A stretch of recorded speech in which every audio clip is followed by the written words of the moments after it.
The flames in the painting weren't just art. They were a mirror to the truths that had burned through lives, leaving nothing but questions, pain, and a determination for justice. New York was shrouded in the biting chill of winter, its streets bustling with hurried footsteps and the sounds of the city. Snowflakes fell gently, creating a thin, powdery layer on the cobblestones of Soho. Among the vibrant lights of art galleries and designer boutiques, one modest stall stood out, seemingly out of place. The humble setup displayed a series of striking paintings, their bold colors and raw emotions drawing occasional glances from passers-by.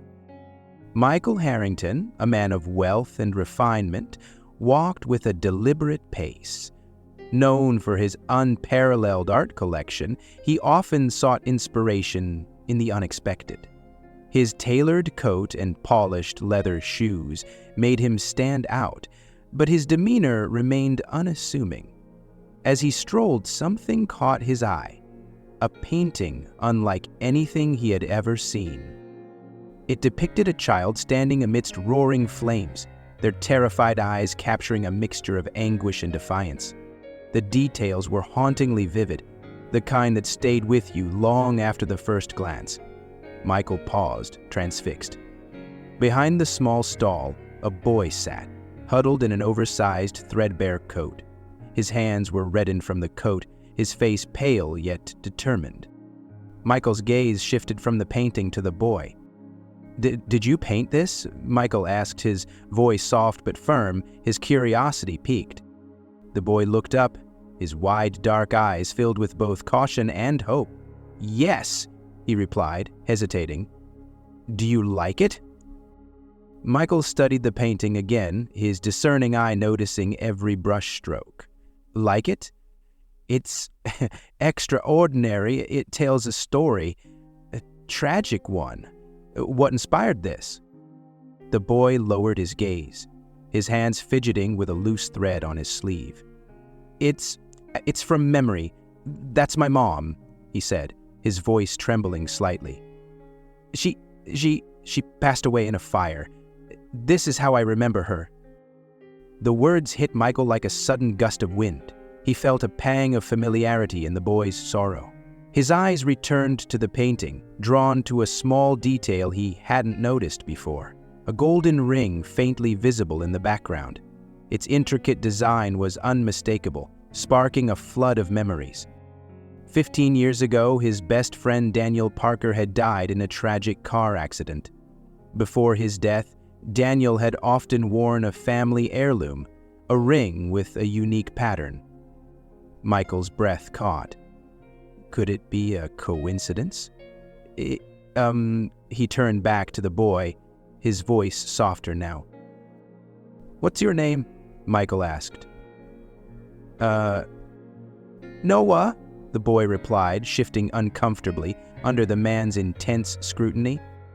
"Listen, Noah, I'd like to buy this painting, and maybe a few more if you have them." Noah's eyes lit up briefly with surprise, though his expression remained guarded. "Really? You'd want to buy my paintings?" Michael nodded. "Not just buy them. I'd like to know more about you and your mother. Would you let me?" The boy hesitated, but there was something about Michael's tone, a sincerity that seemed genuine. "Okay," Noah said finally, his voice barely above a whisper. Michael handed over a crisp $100 bill for the painting and offered to help pack up the rest of Noah's work. As they walked to a nearby cafe, Michael felt a strange sense of purpose, as though fate had placed him in this boy's path for a reason. Inside the warm cafe, Noah sipped a steaming cup of hot chocolate, his fingers still trembling from the cold. Michael watched him closely, carefully piecing together the fragments of the boy's story. My mom's name was Amelia," Noah began, his voice tinged with sadness. "She used to work as a maid for some rich family. I don't remember much about them, just that she worked a lot and didn't come home much." He paused, taking a deep breath. "One night there was a fire It happened so fast, the whole building was gone before the firefighters could even get there. But she didn't make it out. Michael felt a heavy weight settle in his chest. "And your father?" he asked gently. Noah shrugged, his small shoulders slumping. "Never met him.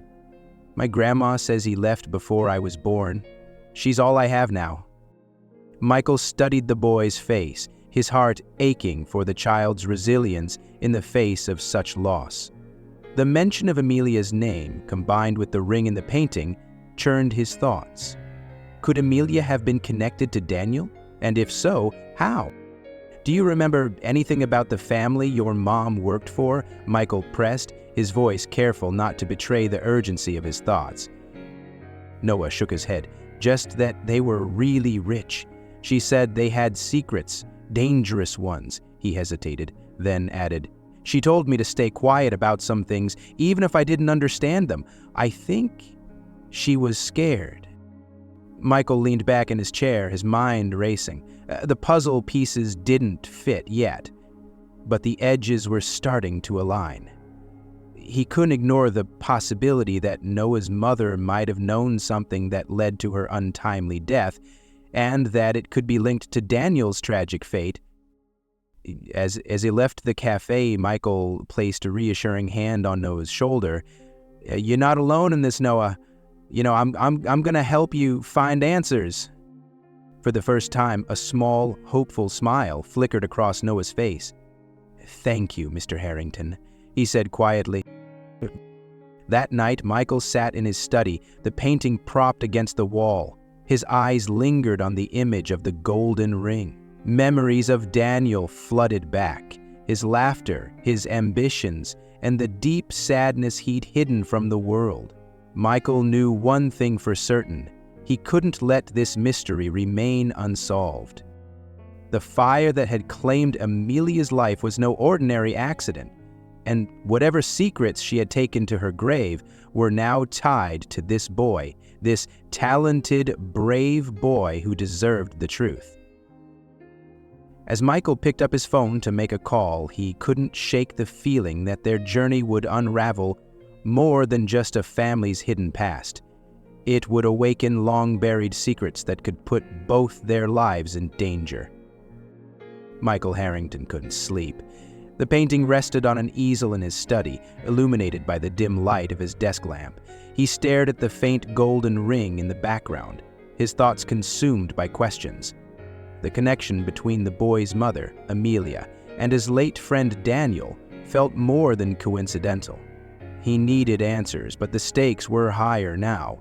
If the fire that took Amelia's life wasn't an accident, then someone might go to great lengths to keep that truth buried. By morning, Michael had made a decision. He would start with Noah's past, his mother's life, her employer, and the circumstances of the fire. He reached out to an old acquaintance, Detective Ray Simmons, a retired NYPD officer with a knack for digging into cold cases. The next day, Michael drove to the Bronx. The streets were a sharp contrast to his polished world. Crumbling buildings, graffiti-covered walls, and the weight of poverty visible on every corner. He parked outside a run-down apartment building, its brick facade stained by time and neglect. Noah's grandmother, Eleanor, greeted him at the door. Her frail frame and weathered face spoke of years of hardship. Noah sat at the small kitchen table, sketching something on a torn notebook. He looked up and smiled faintly at Michael. "Thank you for coming," Eleanor said, her voice soft but firm. "Noah told me you bought one of his paintings." Michael nodded, glancing at the sketches on the table. Even on cheap paper with a blunt pencil, Noah's talent was undeniable. "He's gifted," Michael replied, "and I believe his work holds more than just artistic value." Eleanor's expression shifted, her eyes narrowing slightly. "What do you mean?" Michael leaned forward. "I believe Amelia knew something that may have put her in danger. I think the fire wasn't an accident." The room fell silent. Noah froze, his pencil hovering above the paper. Eleanor's hands trembled slightly as she gripped the edge of the table. "I've always wondered," Eleanor said finally, her voice barely above a whisper. "But what could a maid have known that was worth killing for?" Michael took a deep breath. "Amelia worked for the Parker family, correct? Daniel Parker was my closest friend. Before his death, he confided in me that his brother, Marcus, was involved in illegal activities. Money laundering, embezzlement, and worse. Daniel wanted to expose him but died in a car accident before he could. Amelia might have known something that connected the two." Eleanor's eyes filled with a mix of fear and anger. "She did mention things," she admitted, her voice shaking. "She said the Parkers were dangerous, that she had seen things she shouldn't have, but she never told me what." Noah, his young face filled with both curiosity and fear, finally spoke. "Do you think they killed my mom?" Michael met the boy's gaze, his heart aching for the weight Noah carried. "I don't know yet," he said gently, "but I promise you, we'll find out." Later that day, Michael met with Detective Simmons in a quiet diner on the outskirts of the city. The detective was gruff, with a thick beard and sharp eyes that missed nothing. "Marcus Parker," Simmons said, leaning back in the booth. "That's a name I haven't heard in years. Untouchable back then, and probably still is. If you're digging into him, tread carefully." Michael slid a folder across the table. It contained everything he'd found so far: details about the painting, Amelia's connection to the Parkers, and the fire. Simmons flipped through it, his brow furrowing. "This fire, it was officially ruled accidental," Simmons said. "But I remember there were whispers, talk of arson, but no solid evidence." "Can you look into it again?" Michael asked. "Discreetly?" Simmons sighed, rubbing his temple. "I'll see what I can dig up, but if Marcus Parker is involved, you're poking a bear. Be ready for him to bite back." The first crack in the case came 3 days later. Simmons called Michael with an update. "Amelia wasn't just a maid," Simmons said over the phone. "She was Daniel Parker's mistress. I pulled up some old records and found transactions from one of Daniel's personal accounts. Large sums of money sent to Amelia over a year before the fire." Michael's grip tightened on his phone. Why would Daniel be sending her money? "Maybe to support her, or maybe to keep her quiet," Simmons suggested. "But there's more. I found a witness report from the night of the fire.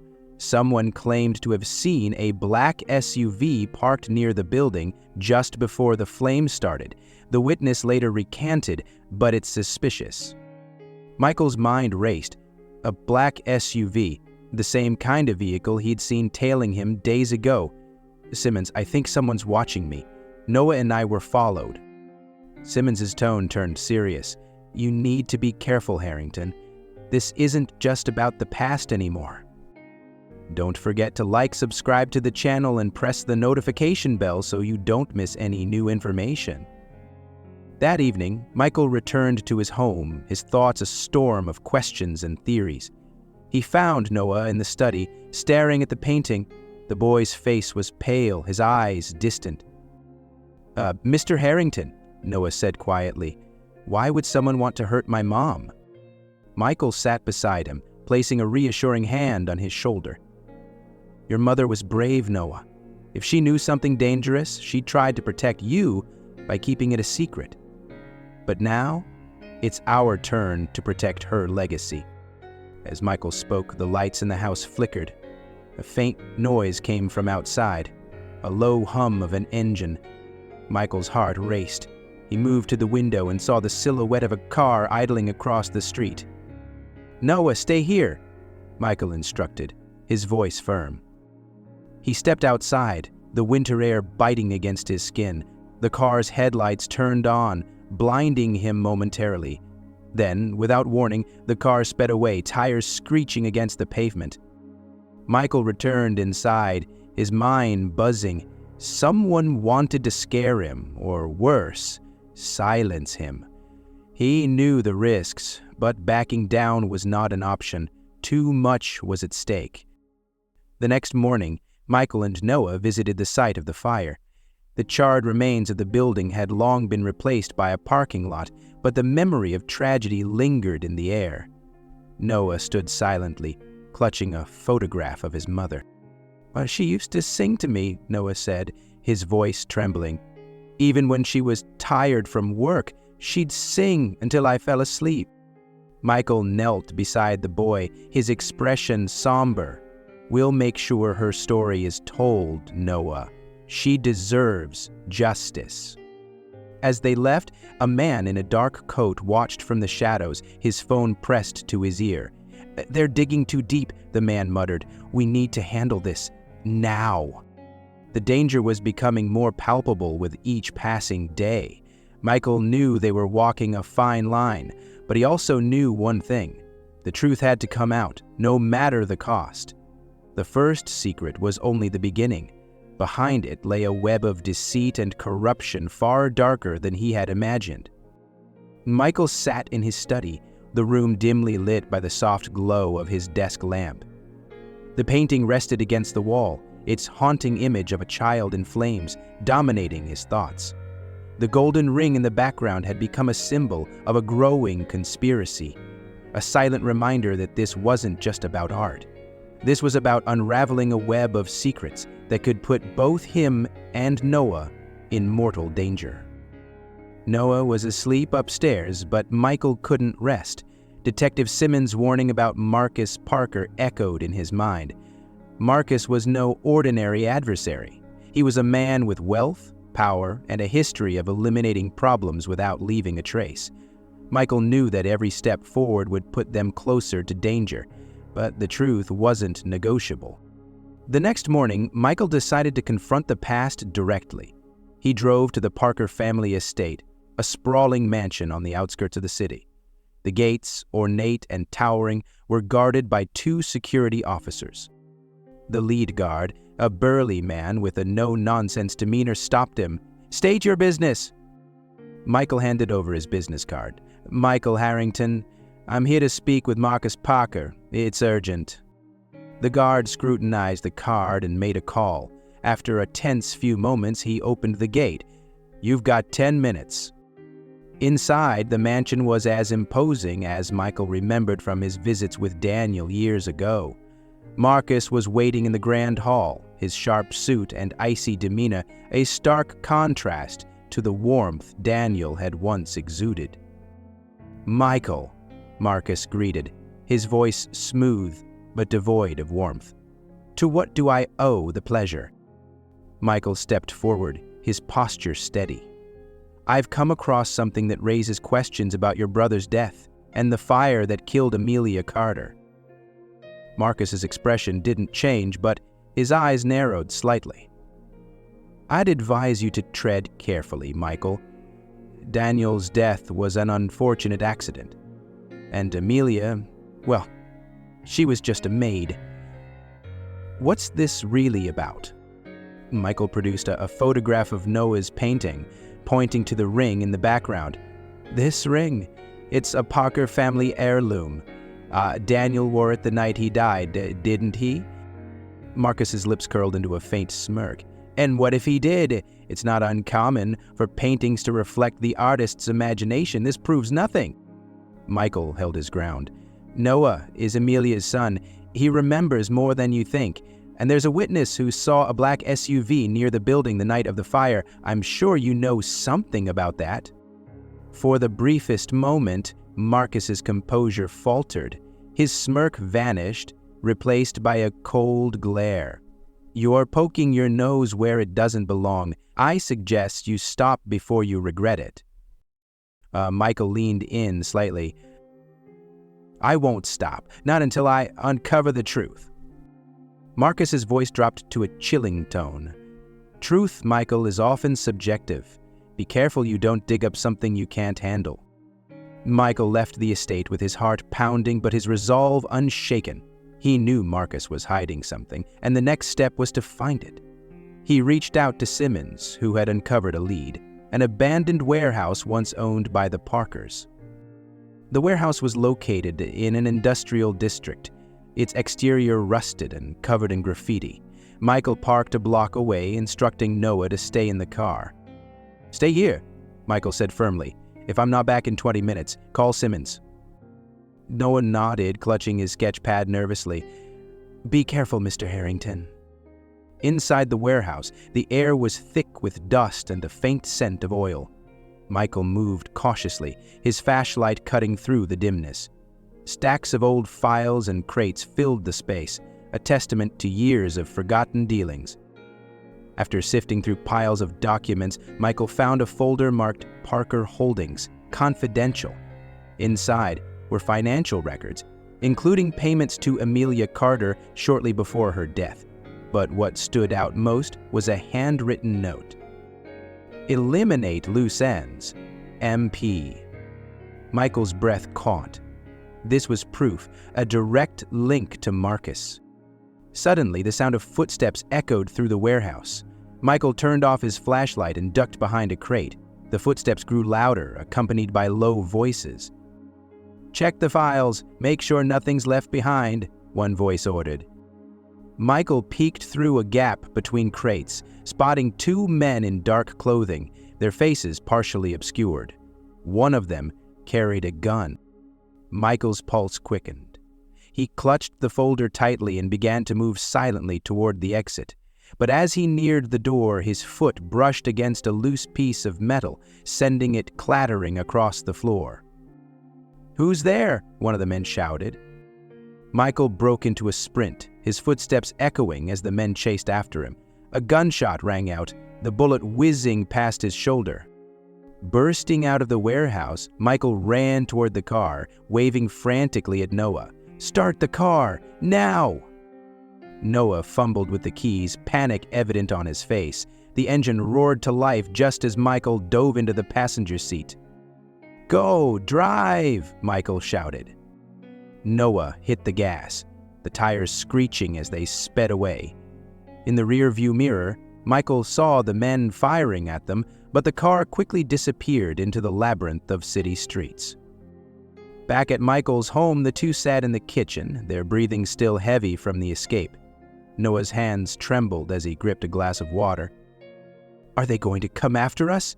Noah asked, his voice barely above a whisper. Michael placed a reassuring hand on his shoulder. "We're safe for now, but we need to be careful." He opened the folder, spreading its contents across the table. Noah leaned in, his eyes widening as he recognized his mother's name. "What does this mean?" Noah asked, pointing to the note. Michael hesitated, choosing his words carefully. "It means Marcus Parker ordered someone to hurt your mother. He wanted to keep her quiet." Tears welled up in Noah's eyes, his small fists clenching. "Why would he do that? She didn't do anything wrong." Michael's heart broke at the boy's anguish. Sometimes people like Marcus do terrible things to protect their power, but we're not going to let him get away with it. The following day, Michael met with Simmons at a secure location.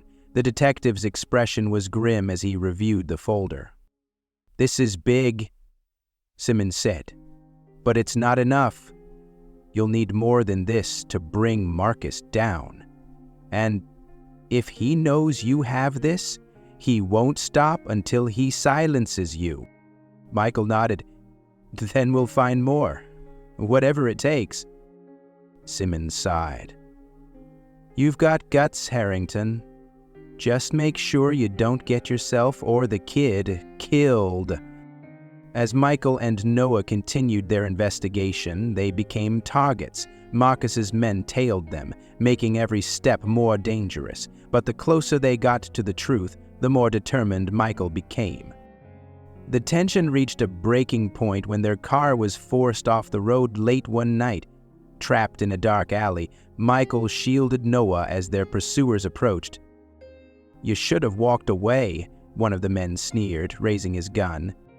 Michael stared them down, his voice steady despite the fear in his chest.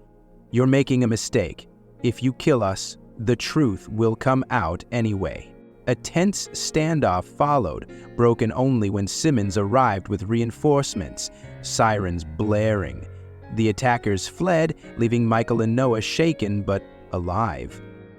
The danger only fueled Michael's resolve. With Simmons' help, he uncovered more evidence, hidden accounts, forged documents, and testimonies from former employees who had been silenced by fear.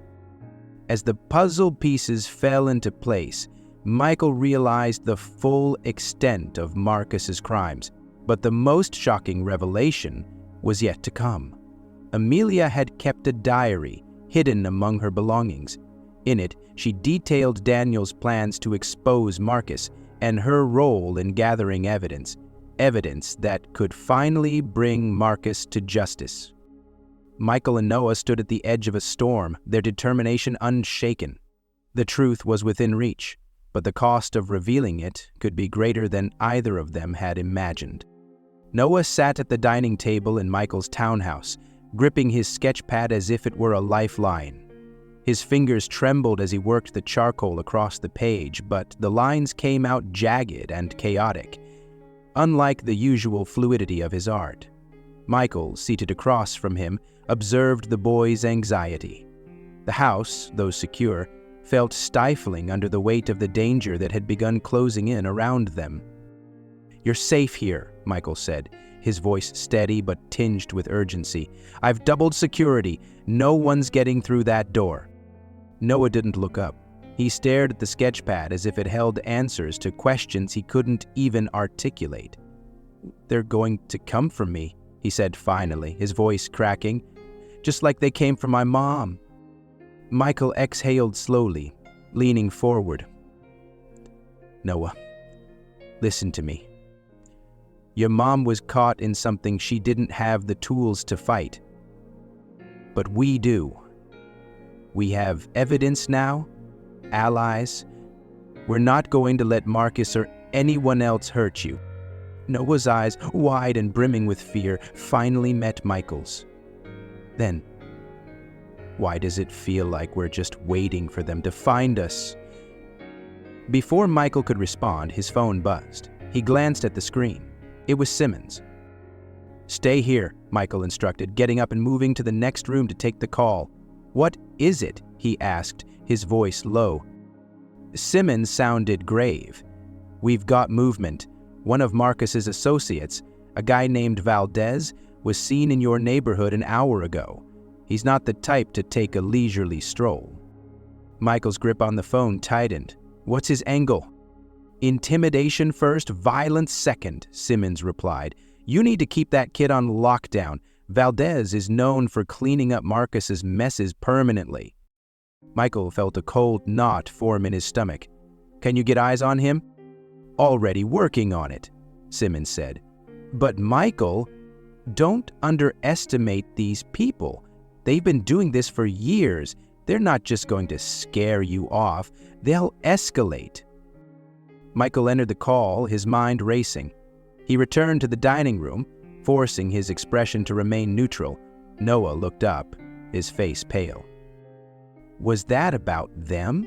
Noah asked, his voice barely above a whisper. Michael hesitated but nodded. "Yes, but we're prepared. Simmons is watching their movements. They won't catch us off guard." Noah slammed the sketch pad shut, his frustration boiling over. "You keep saying that, but they're everywhere. I don't even feel safe in here." Michael knelt beside the boy, his tone firm but reassuring. "You're scared, and that's okay. But fear doesn't get to control us. Your mom fought to protect you. Now it's my turn to make sure they don't take anything more from you." The next evening, Michael and Noah were in the living room, trying to maintain a sense of normalcy. Noah was sketching again, his lines calmer this time, while Michael sifted through files Simmons had sent over. The quiet hum of the house was interrupted by a faint sound, a car engine idling outside. Michael's head snapped up. He moved to the window, careful not to draw the curtain too much. A black SUV was parked across the street, its windows tinted. His chest tightened. It was the same model as the one from the warehouse incident. "Noah," Michael said calmly, turning toward the boy. "Go to the panic room, now." Noah looked up, confused. "What's going on?" Michael's voice left no room for argument. "Do as I say." The boy scrambled to his feet and disappeared down the hallway. Michael grabbed his phone and dialed Simmons. "We've got company," Michael said, peering out the window again. "Black SUV. Could be Valdez." "I'll send a unit your way," Simmons replied. "In the meantime, stay inside and lock everything down." But before Michael could respond, the SUV's doors opened. 2 men stepped out, both wearing dark coats, their movements deliberate. One of them carried what looked like a crowbar, the other pulled out a handgun. Michael's heart raced. He hit the button on his security panel, locking the doors and activating the house's alarm system. Get. The shrill sound filled the air, but it didn't deter the men. They moved toward the house, their faces grim and determined. Michael grabbed the kitchen knife he had placed on the counter earlier, a small sense of reassurance in his hand. He crouched low, staying out of sight as he moved toward the front door. He could hear the men talking now, their voices muffled but clear enough to send a chill down his spine. "Just break it down, we're in and out," one of them said. Michael positioned himself near the door, his breathing controlled but shallow. He heard the first loud bang, a blow from the crowbar against the reinforced lock. They're held, but the sound reverberated through the house like a warning. "Valdez doesn't like delays," the other man growled. Michael's phone buzzed again. It was Simmons. "Units are on their way. How close are they?" Simmons asked. "Close enough to taste the damn door," Michael hissed. "They're armed." "Stay put. Don't engage unless you have to," Simmons ordered. Michael glanced toward the hallway where Noah was hidden. His resolve hardened. "If they come through, I don't have a choice." The door finally gave way, the lock splintering under the relentless assault. The men stepped inside, their boots crunching against the broken wood. Michael stayed hidden in the shadows, his grip tightening on the knife. "Search the place," one of them barked. "Find the kid." Michael's blood boiled. He stepped out of the shadows, his voice sharp and commanding. "He's not here, and you've just made a big mistake." The men turned, startled. The one with the gun raised it, but Michael was faster. He threw the knife, the blade embedding itself in the man's shoulder. He cried out, dropping the weapon. The second man lunged forward with the crowbar, but Michael sidestepped, grabbing a nearby vase and smashing it across the attacker's head. The man stumbled, dazed but not down. "You're going to regret that," the man snarled, swinging the crowbar wildly. Michael dodged the attack, adrenaline fueling his movements. He grabbed a chair and used it as a makeshift shield, blocking another swing. With a calculated move, he shoved the chair into the man's chest, knocking him off balance. Before the fight could escalate further, the sound of sirens pierced the air. The attackers froze, their eyes darting toward the broken door. "Time's up," Michael said coldly. The men bolted, retreating to the SUV. Michael watched as the vehicle sped off, just as police cars rounded the corner, their lights flashing. Simmons was the first to enter the house, his gun drawn. "You okay?" he asked, his eyes scanning the scene. Michael nodded, his chest heaving. "I'm fine. Noah's safe." Simmons gestured to his officers. "Secure the perimeter. We'll get a team to repair the door." Noah emerged from the hallway, his face pale but determined. "Are they gone?" Michael crouched to meet the boy's eye level. "They're gone, and they're going to think twice before coming back." That night, Michael sat with Noah in the study, both of them too shaken to sleep. Noah clutched his sketch pad, but this time, his lines weren't chaotic.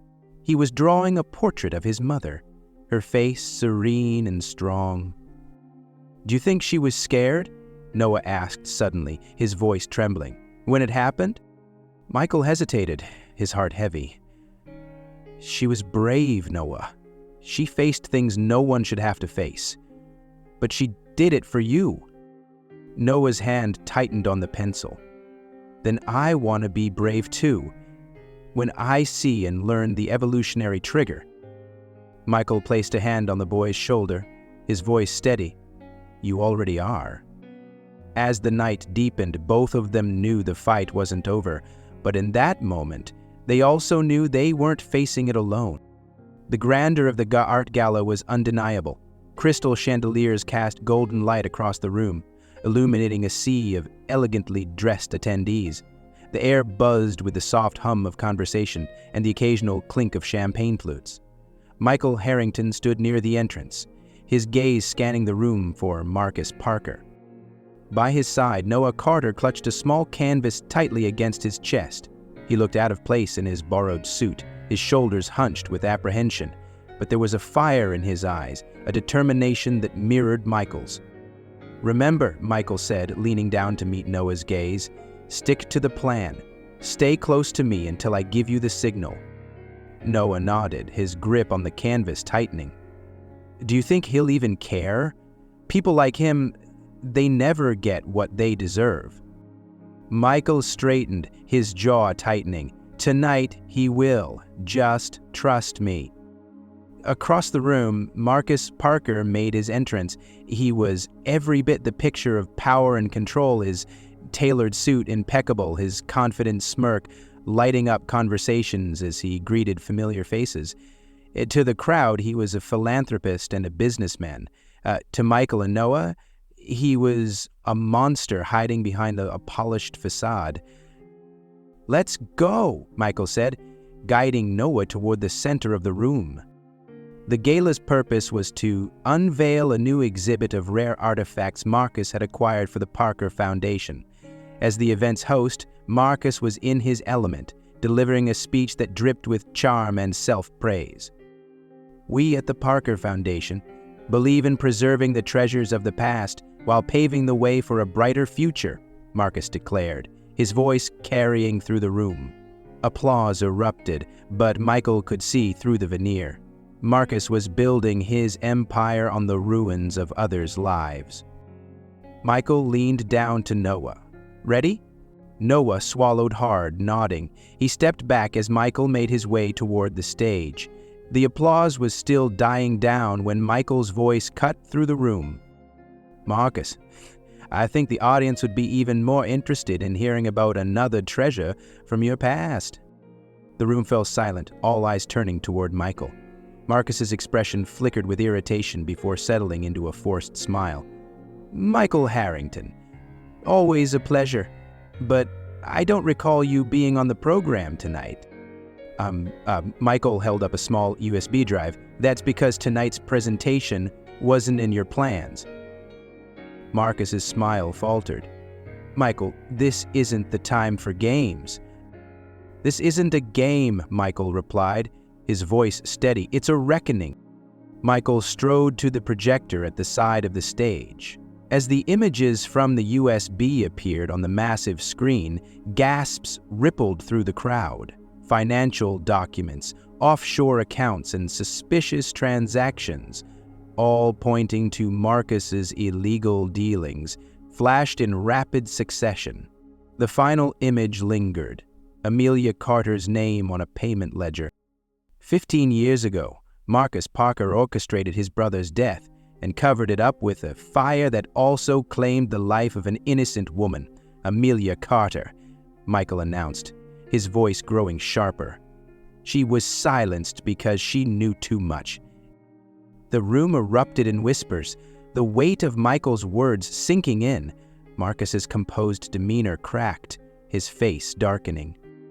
"This is absurd," Marcus snapped. "These are baseless accusations. You have no proof." Michael gestured toward the back of the room. "I think you'll find that I do." Noah stepped forward, his small frame drawing the attention of the crowd. In his hands was the canvas he had been clutching all evening. He climbed onto the stage, his hands trembling but his resolve firm. "This is my mom," Noah said, his voice trembling but audible. He turned the canvas around, revealing the haunting painting of the child in flames. "She died because of you. She was trying to protect me, and you killed her." Marcus's face turned pale. This is nonsense. He's just a child." Noah's voice rose, cutting through the noise. "She told me to stay quiet. She was afraid of you, but I'm not afraid anymore." The room was electric, the weight of the moment pressing down on everyone. Marcus opened his mouth to respond, but Michael wasn't finished. "We also have witnesses," Michael said, nodding toward the entrance. Detective Simmons stepped into the room, flanked by 2 officers. One of them held a man in handcuffs, Valdez, Marcus's enforcer. The sight of him sent a ripple of unease through the crowd. "Valdez has agreed to cooperate," Simmons announced. "He's already confessed to his role in the arson that killed Amelia Carter and implicated Marcus Parker as the one who ordered it." Marcus took a step back, his composure unraveling. "This is ridiculous. You can't take the word of a criminal over mine." "Funny you should say that," Simmons replied, holding up a tape recorder. "Because we have your voice on record, Marcus. Valdez was kind enough to wear a wire during your last conversation." The color drained from Marcus's face as Simmons played the recording. His voice, unmistakable, filled the room. "Make sure nothing leads back to me. Eliminate any loose ends." The room erupted in chaos. Guests whispered furiously. Reporters who had attended the gala began scribbling notes, and Marcus's allies started to distance themselves. For the first time, the man who had always been untouchable looked truly vulnerable. Noah stepped closer to Marcus, his small frame towering in the moral weight of the moment. "You tried to take everything from me," Noah said, his voice trembling but strong. "But you didn't win. My mom was brave, and now the world knows what you did." Marcus glared at the boy, his mask of civility shattered. "You don't know what you're talking about, kid." Michael stepped between them, his eyes blazing. "If you so much as look at him again, I'll make sure your cell is as small as the hole you deserve to rot in." As Simmons approached with the officers, Marcus turned to the crowd, desperation creeping into his voice. "You're all making a mistake. This is a setup, a smear campaign." But no one moved to defend him. The evidence was undeniable, and the man who had spent years building his empire was now watching it crumble in real time. As Marcus was led away in handcuffs, Michael placed a hand on Noah's shoulder. The boy's eyes were filled with tears, but his expression held something new. Hope. "You did it," Michael said softly. "You gave your mom the justice she deserved." Noah looked up at him, his voice barely above a whisper. "We did it." The night ended with the weight of years-long secrets finally lifted. The art gala became the stage for a reckoning that exposed not just Marcus Parker's crimes, but the resilience of a boy who refused to let his mother's story be forgotten. In the days that followed, Marcus's empire crumbled as more evidence surfaced. His wealth and influence couldn't protect him from the consequences of his actions, and for Michael and Noah, the victory was more than just legal, it was personal. Noah's paintings began to gain recognition, not just for their artistry, but for the powerful story they told. One painting in particular stood out, a portrait of his mother, her eyes no longer haunted by fear but filled with peace. As the two stood together at the opening of Noah's first gallery exhibit, Michael placed a hand on the boy's shoulder. "Your mom would be so proud," Michael said. Noah smiled, his eyes glistening. "Thank you." "For everything." Michael shook his head. "No, Noah, thank you for reminding me what it means to fight for something bigger than yourself." As the crowd around them admired the art, the boy and the man who had become his protector stood side by side, knowing that this was only the beginning of a brighter future. Together, they had turned tragedy into triumph and proved that even in the face of darkness, truth and courage could prevail. The sun had just begun to set, casting a warm, golden glow over the city. Michael Harrington stood on the balcony of his townhouse, staring at the skyline with a mix of relief and exhaustion. The past weeks had been a whirlwind of revelations, danger, and triumph. Marcus Parker was behind bars, his empire dismantled piece by piece. But the cost of their victory was heavy. Michael felt it in his bones, in the still healing wound on his arm, and in the guarded look no one had seen on his face. Inside, Noah was seated at the dining table, sketching once again. His strokes were slow and deliberate, a far cry from the chaotic energy of his earlier drawings. Michael watched him for a moment before stepping inside, his footsteps soft on the wooden floor. "How's it coming along?" Michael asked, pulling out a chair and sitting across from Noah. Noah hesitated before turning the sketch pad toward him. It was a portrait of Amelia, her expression serene, her eyes filled with warmth. The detail was stunning, capturing not just her features, but the essence of a woman who had lived and loved fiercely. "She looks happy," Michael said, his voice quiet. Noah nodded, a faint smile tugging at his lips. I think this is how she'd want me to remember her. Not scared, not sad, just her." Michael reached out, resting a hand on the boy's shoulder. "She'd be proud of you, Noah. You've done something extraordinary. You've turned her story into something powerful, something that will inspire people." Noah looked up, his eyes shimmering with emotion. "I couldn't have done it without you." Michael shook his head. "You were brave long before I came along. All I did was give you the chance to show it." The following weeks brought a sense of normalcy that felt almost foreign. Noah moved into Michael's home officially, and for the first time in years, he experienced stability. No longer having to look over his shoulder, he began attending school, his talent for art quickly earning him recognition. But even as life settled into a new rhythm, the shadows of the past lingered. One evening, as they sat in the living room, Noah asked a question that had been weighing on his mind. "Do you think Marcus will ever try to hurt us again?" he asked, his voice small. Michael, who was reading through documents from his art foundation, set them aside and leaned forward. "Marcus is locked away, and with everything we uncovered, he'll be in prison for a long time." "But what if he gets out?" Noah pressed. "What if he finds us?" Michael hesitated, choosing his words carefully. "Noah, we can't control what might happen in the future, but we've done everything we can to make sure he can't hurt anyone else, and if he ever tries, we'll be ready." Noah nodded slowly, though the worry in his eyes didn't completely fade. Michael decided to change the subject, sensing the boy needed a distraction. "How about we work on something together?" Michael suggested. "A project for the gallery, something that tells your mom's story in a way the world will never forget." Noah's face lit up for the first time that evening. "You mean, like an exhibit?" Michael smiled. "Exactly. You can use your art to show who she was, what she meant to you, and how her courage helped bring the truth to light." The idea sparked something in Noah, and from that night on, the two of them began working on what would become a groundbreaking exhibition. The day of the exhibit's opening arrived, and the gallery was packed. Journalists, art enthusiasts, and supporters filled the space, their murmurs of admiration echoing against the high ceilings.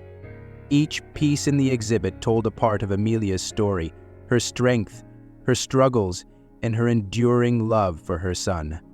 Noah's paintings were the centerpiece, each one brimming with emotion and raw talent.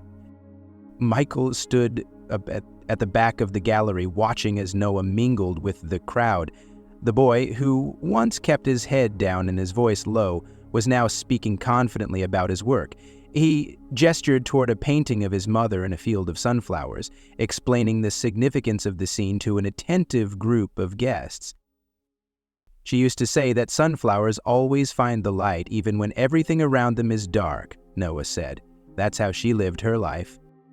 Michael felt a swell of pride as he watched. This was the culmination of everything they had fought for. Not just justice, but a future where Noah could thrive.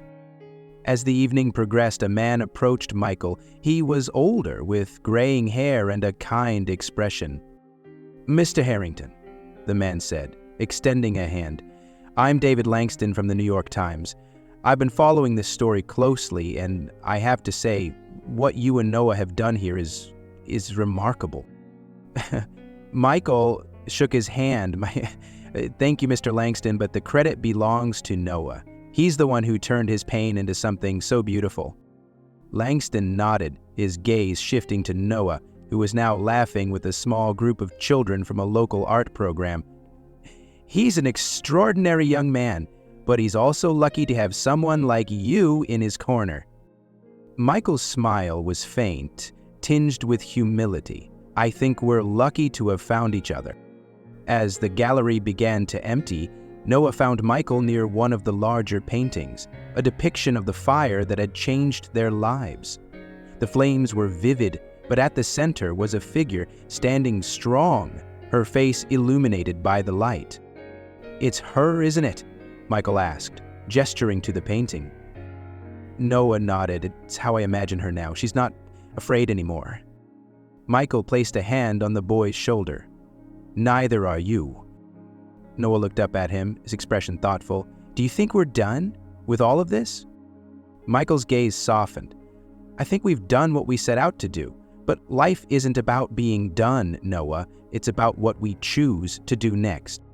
Noah smiled, a quiet determination in his eyes. "Then I want to keep going. I want to help other kids who've lost people, who feel like they don't have a voice." Michael's chest swelled with pride. "Then that's what we'll do. Together." Months later, Michael and Noah launched the Amelia Foundation, dedicated to supporting children who had experienced loss and trauma. The foundation combined art therapy programs, counseling, and community outreach, giving young people a chance to heal and grow. Noah became the face of the organization, his story inspiring countless others to find their own strength. As they stood at the foundation's inaugural event, surrounded by supporters and beneficiaries, Michael looked at Noah and saw not just the boy he had saved, but the man he was becoming. Together, they had turned pain into purpose, creating a legacy that would honor Amelia's memory for generations to come. And for the first time in years, Michael felt a sense of peace. They had found their light, just like the sunflowers in Noah's painting. No matter how dark the world had seemed, they had chosen to grow toward hope,